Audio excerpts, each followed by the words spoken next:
Hello, everybody. Today we're going to start the expressing and reflecting unit that we're going to do, the purposes of expressing and reflecting. Today is just kind of an overview to kind of get you used to it. You have two things I'm asking you to do. You're going to read a couple of pieces that I want you to identify the expressing parts and the reflecting parts. And then the actual homework I'm wanting you to do is this thing called a 6-word memoir, which we will cover which I'll cover at the end of the video. But first, let's talk about what it means to express and reflect. So expressive writing, here's what I mean when I'm talking about expressive writing. First and foremost, expressive writing is personal writing. You will share your thoughts, ideas, and feelings and questions about your own experiences.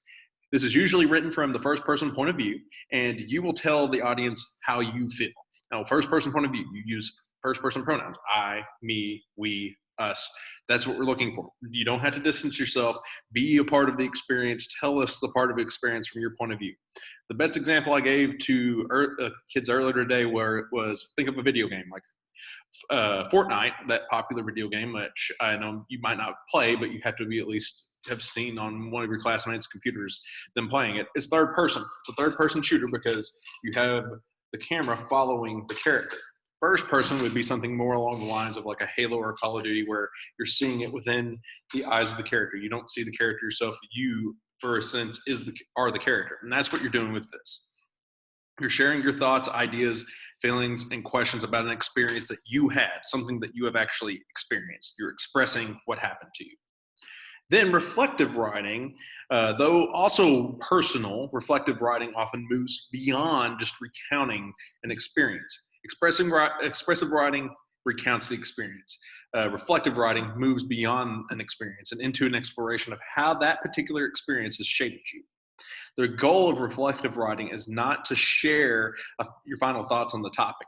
On the contrary, it is a vehicle for exploring and discovering new thoughts. This is what happened to me. Here's how it shaped me. Here's how it affected me.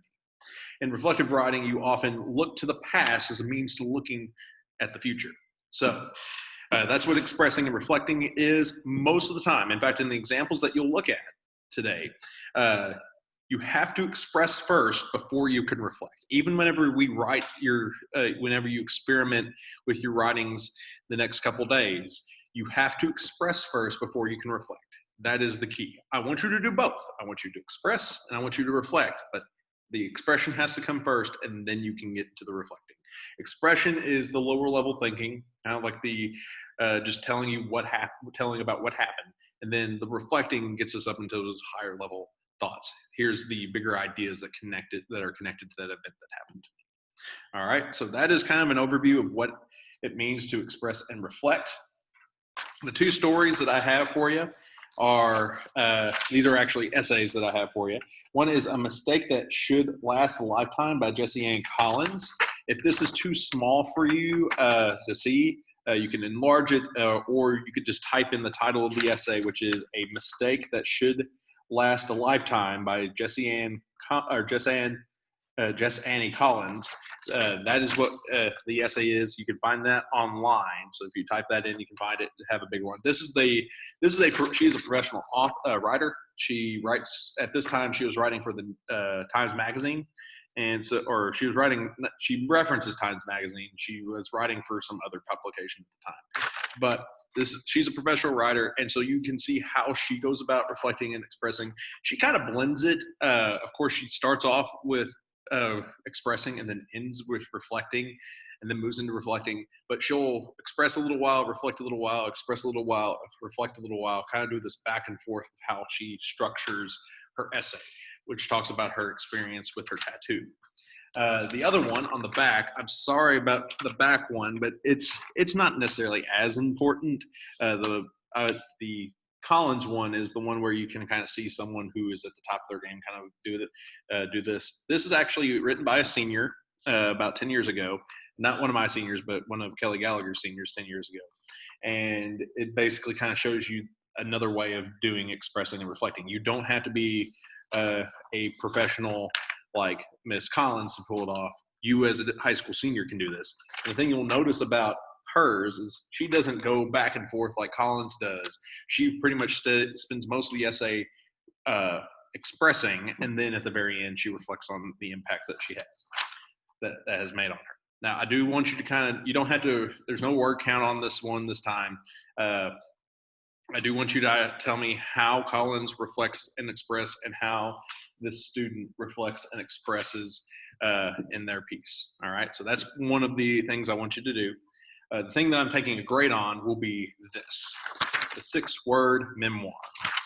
A memoir is a historical account or biography written from personal knowledge or special sources. So basically it is you're telling your story, but you only get 6 words. This is a concept that was popularized by this magazine called Smith Magazine. Here's some of the examples they gave. All things considered, I'm doing well. 6 words to tell their story. The past is forgiven, not forgotten. Escaped my mother, trapped by girlfriend. So the water's deep, man up. You're never the same person again.